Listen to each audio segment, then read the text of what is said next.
muita gente deve te perguntar, né? Sim. Como que Deus permite uma coisa dessa? É uma pergunta Sim. que eu vejo muita gente, mas e o Deus? Não é bom? Então como que ele deixa isso acontecer? Por que Deus deixa acontecer catástrofes? Exatamente. Eu vejo muito essa pergunta porque eu sou colunista de geopolítica internacional na Gazeta do Povo, né? Sou jornalista e tal, e formado pela Federal do Rio de Janeiro.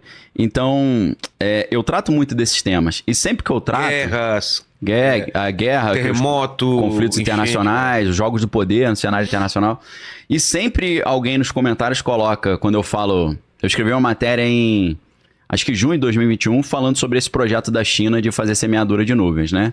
E aí um monte de gente falou, Deus nunca permitiria isso. Eu falo, peraí, irmão. Um troço que tá no noticiário, que é documentado, você vai falar que Deus não permite? Aí já fica um negócio meio surreal. Né? É igual você falar, não, Wi-Fi não existe. Você fala, não, estamos usando aqui. Pode não ser a explicação oficial, mas que tem, né? Você pode não saber. Então, alguns falam, não, Deus não permitiria isso. Aí eu falo, aí permite porque está acontecendo. Deus permite a criancinha inocente sofrer, não vai permitir isso. Agora, como é que a gente entende Deus permitir esse tipo de situação? Esse é um dos maiores questionamentos do ateísmo, né? O ateísmo fala...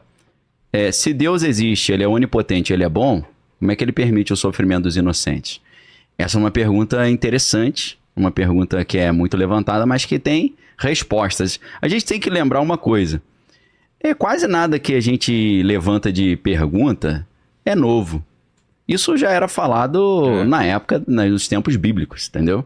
Então, assim, muitas pessoas inteligentes e capazes já pensaram sobre esse assunto e já formularam possíveis respostas. Uma das possíveis respostas mais interessantes que eu encontro é de um filósofo chamado Alvin Plantinga. Alvin Plantinga é um cara que a história dele é interessantíssima, pelo menos para quem acha legal a ideia de Deus existir. Esse cara, ele desde jovem, ele falou o seguinte, olha, minha missão de vida é restaurar o respeito a Deus dentro da universidade.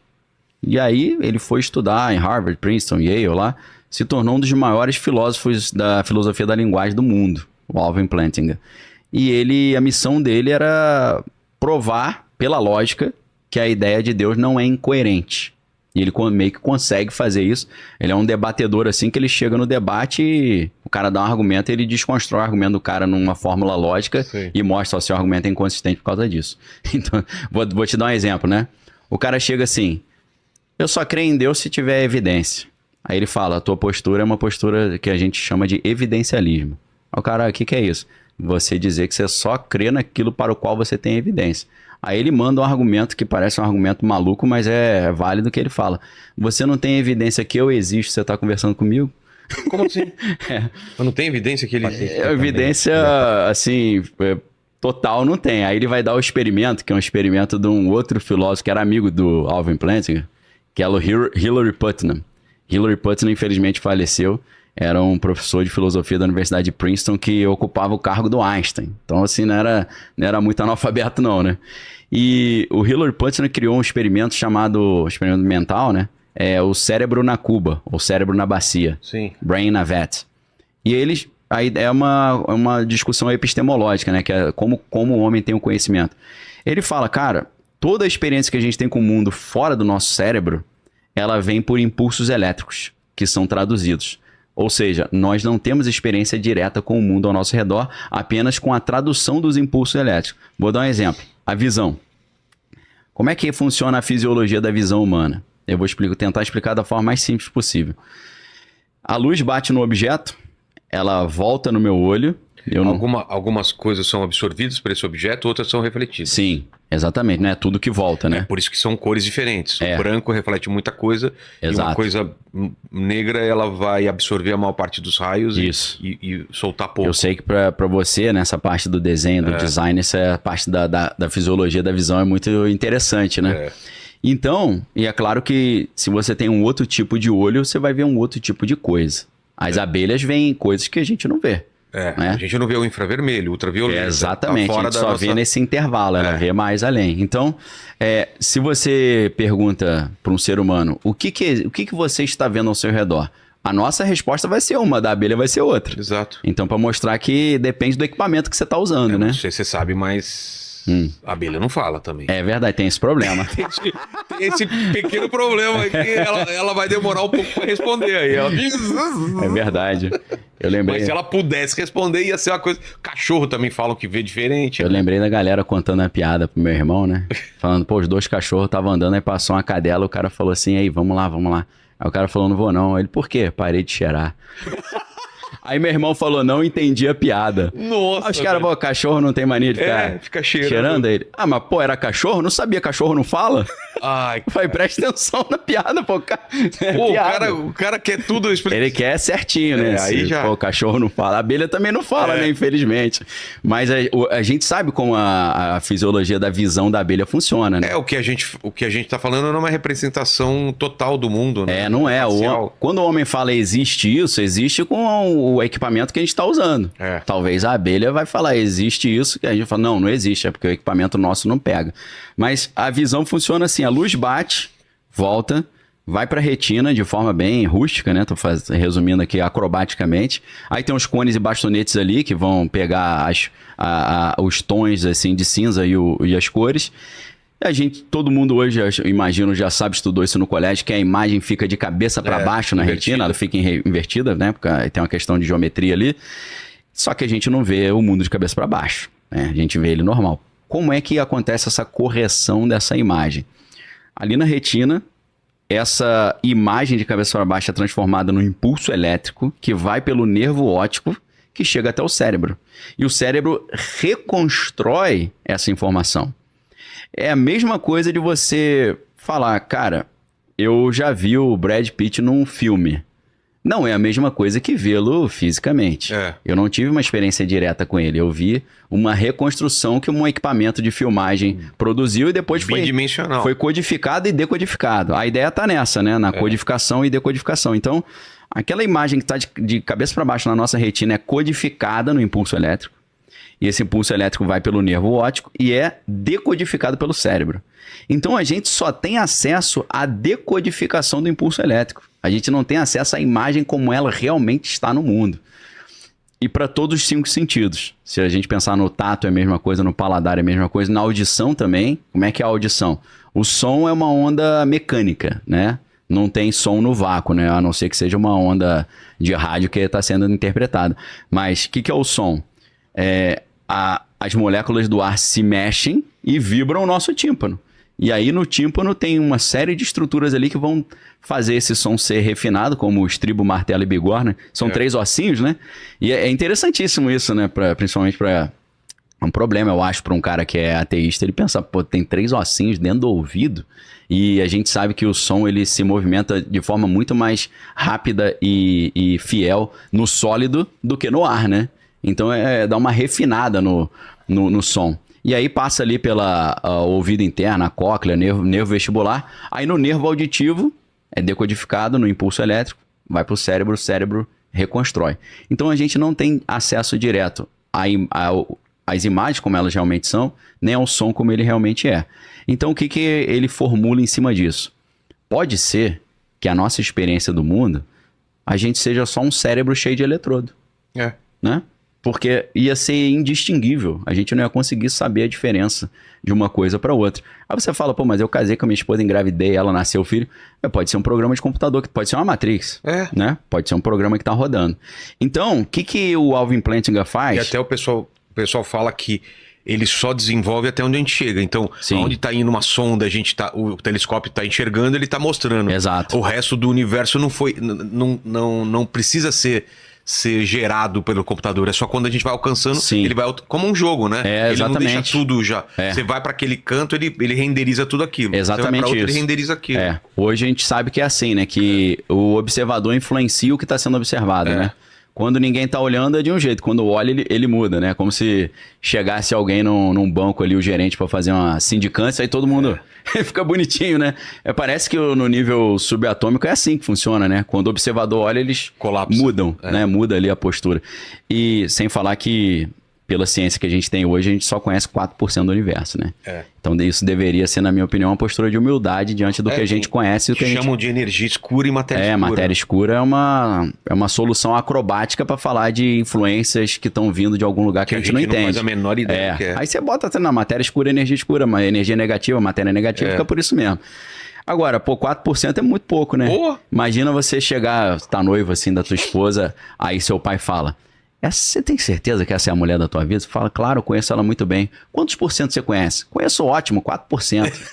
Não, 4% não é nada, meu amigo. É muito pouco. Então a gente conhece nada, né? Pode ser que Deus esteja nos outros 96% ali que a gente não olhou ainda, né? Então o que o Alvin Plantinga fala? Ele fala, cara, se você me disse que você só acredita naquilo para qual você tem evidência, você está sendo incoerente, porque você acredita que eu existo, está até conversando comigo, mas você não consegue provar realmente que eu existo. Entendeu? Então ele vai no limite, mas ele dá exemplos corriqueiros também. Prova que o amor existe. Não, exato. Como que você vai medir o amor? Não, outra coisa assim, você chega para um amigo e fala aí, me encontra sábado 4 horas no cinema lá que a gente vai assistir o filme. Você não tem certeza que ele vai. Várias vezes ele atrasa, ele pode furar o pneu do carro e tal, ou até morrer, sei lá, cair um meteoro. Mas você tá lá esperando ele. Você não tinha evidências totais que ele ia estar lá, mas você acreditou e foi. Então ele destrói essa ideia do evidencialismo como um argumento para o ateísmo. Não, eu só acredito naquilo para o qual eu tenho evidência. Então você não encontra com ninguém no shopping, né? Você não casa com a tua mulher, que você não tem evidência total que ela vai ser fiel e vai te respeitar. Então esse evidencialismo é um argumento complicado. Com relação a Deus permitir a maldade, esse cara, o Alvin Plantinga, ele dá um argumento muito interessante, que não foi ele que inventou, mas ele elaborou de uma forma mais assim, de linguagem da lógica, né? Ele diz o seguinte, quando você fala que uma criança está sofrendo e isso é ruim e isso é pro mal, você está querendo dizer que você tem certeza que Deus não tem nenhuma outra razão melhor ou positiva para que aquilo acontecesse. Aí o cara fala, como assim? Aí eu vou dar um exemplo, vou tentar ilustrar isso. Você pega uma filmagem de uma criança com a mochilinha esperando um ônibus escolar. Só você manja de enquadramento, né? Sim. Tá enquadrado ali. Só a criança ali e tal. E de uma árvore do lado. De repente você vê um adulto vindo correndo e puxa essa criança com toda a força, ela dá uma cabeçada na árvore e sofre ali uma lesão e tem que ir pro hospital. Com esse recorte, o que você vai interpretar? Esse cara é um monstro. Esse cara precisa ser punido e tirado do convívio social, porque ele é um psicopata, um sociopata. Mas às vezes, se você amplia, você vai ver que estava caindo um galho da árvore em cima da cabeça da criança, ele tentou salvar. Então, uma ação que era vista como uma ação 100% prejudicial, negativa e maldosa, passa a ser o contrário. Assim, a criança acabou se machucando, mas não morreu. Se ele não tivesse puxado, ela teria morrido com aquele tronco caindo na cabeça. Então, pra gente dizer se as ações, os fatos que acontecem no mundo são do bem, ou totalmente do bem, totalmente do mal, a gente teria que ter um zoom da eternidade para entender tudo o que está acontecendo, né? Então, o argumento dele é esse. O cara que fala, como é que pode um Deus que é bom permitir acontecer coisa ruim? Ele fala, é coisa ruim porque você não enxergou o propósito mais profundo que Deus tem. E você não pode dizer, pela lógica, que Deus não tem esse outro propósito. É uma certeza incoerente para você que não acredita num sobrenatural. A pessoa está querendo dizer, eu tenho certeza que não não nenhuma outra razão para isso ser permitido acontecer. Ele fala, isso não faz sentido. Você não tem como você ter essa certeza. Você teria que ser eterno. Você teria que ter a dimensão total do conhecimento e do tempo. Então, é uma pergunta difícil de responder, mas Deus pode ter outras razões para permitir que isso aconteça que a gente não consegue enxergar devido ao nosso enquadramento limitado, né? Exato, bem pequeno. Esse é um argumento que o ateu pode falar, para mim é tosco, mas ele é logicamente perfeito. E outro argumento de que existe o livre-arbítrio. Sim, também. Total do ser humano. Exatamente. E que a partir desse livre-arbítrio todas as coisas ruins acontecem. Sim, com certeza. E é daí que as Efeito coisas... borboletas. Exato. Não é que esse desastre ou aquela criança, mas tudo vem de decisões entre os seres humanos e que Deus fala, tá, vocês querem livre-arbítrio, toma aqui o livre-arbítrio. Exatamente. Quando pedirem ajuda, dentro das regras eu posso interferir, agir, desde que não interfira no livre-arbítrio. Exato, com certeza. Eu acredito mais nisso. Com certeza. Não, ainda tem outras questões também muito interessantes relacionadas a isso, porque os caras pensam assim, tudo é explícito, tudo é claro, tudo é evidente. Não é tudo... Tipo assim? Tipo assim, o cara deu um tiro... Você vê uma foto de um cara com a faca... Claro, aconteceu exatamente... Esse cara quer matar. Aí você não entende, às vezes é uma legítima defesa. Falta um pouco de humildade também para você perceber que, da mesma forma que a gente só conhece 4% do universo, a gente também tem um conhecimento do nosso redor muito limitado também, para estabelecer juízo de valor. Isso é ruim, isso é do mal, isso é errado. Agora, tem uma coisa curiosa. Geralmente só se fala nisso, né? Como é que Deus bom existe e permite a criancinha sofrer. Aí vem o Tyson, que é aquele físico americano, e ele fala assim... Eu não acredito em Deus porque o mundo é uma máquina de morte, sofrimento e destruição. Eu falo, não, tem coisa boa que acontece também, né? Inclusive, milagres acontecem também, eu tenho certeza, eu já vi vários.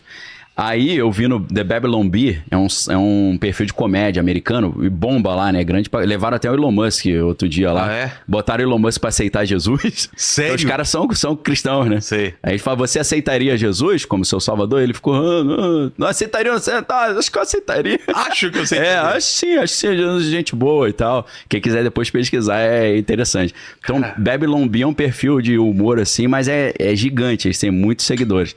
E eles botaram outro dia um meme que eu achei interessante. O meme era assim: ateu descobre que coisas boas acontecem e entra em choque com a sua própria fé.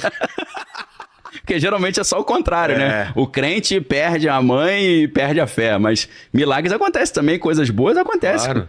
Acontece, inclusive, coisas boas com pessoas que não são reputadas como boas, né? E aí funde o motor dos caras. Mas o Salomão já falava, né? Que o sol, ele se levanta e se põe sobre justo e injusto, né? Não é porque o cara é bom que só vai acontecer coisa boa, e não é porque o cara é mau que ele só vai acontecer coisa ruim, né? Então é isso, pessoal. Esse foi mais um vídeo do nosso canal. Se você gostou, curta, compartilha, se inscreva no canal. E até o próximo vídeo. Um abraço, fui, tchau.